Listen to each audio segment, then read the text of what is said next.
Mga kababayan, naata sa Ilaya mga kababayan, nag-bike pasingo to mga kababayan. Medyo odto-odto na. Alas 9 pa pasubida ta, naata ibabaw sa Barangay Tuburan mga kababayan. Barangay Tuburan na awan. Diri ta pasubida ta di unahan mga kababayan, no. Diri. Mayo man ko diri sa Ilaya mga kababayan kay wala tay mga sakyanan nga agian ta sa dagko sakyanan ba. Kuyaw. Diri Ilaya pero medyo mingaw lang. Solo-solo pod mga kababayan.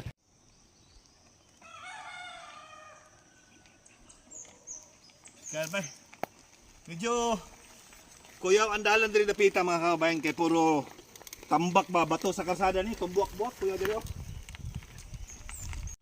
Sakto kay kainit mga kababayan, alas 9 na kapin. Nya kini nga dalan mga kababayan padulong ni sa Mapulog. Gikan sa Tuburan Maputi, Tuburan Mapulog.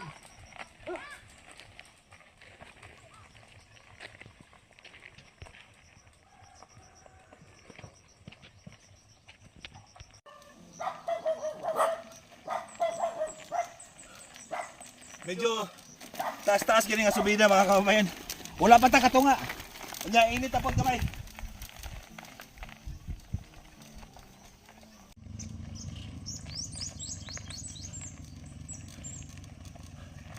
Kaya tayo babaw mga kababayan, kini nga kalsada ipakita na ko sa inyo mga kababayan ug asa ni nga kalsada padulong nga diri ta sa landong. Dali ta.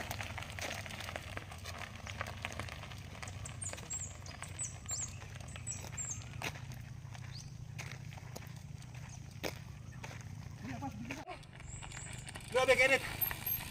Alas 10 na mga kababayan. Kini nga dalan mga kababayan, pakita ko sa inyo ha.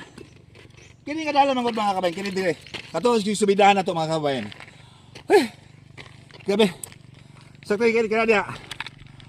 Muna gikan sa Tuburan mga kababayan. Tuburan.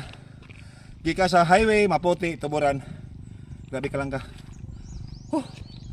Tapos kini padiretso pa ta dito mga kababayan, subida pa ta to.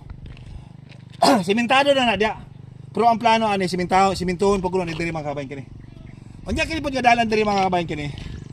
Sa Pikas. Gikan kag Mapulog, naawan Mapulog. Padulong pud ni siya og Barangay Alona. Simang pa nga sakop barangay magyapon ng Alona. Padiretso ni siya sa Initaw, padulong pud Alubihi daw. Pag mahuman ni pero taas-taas na tusod do niya. Wala, daw ka kanila dol.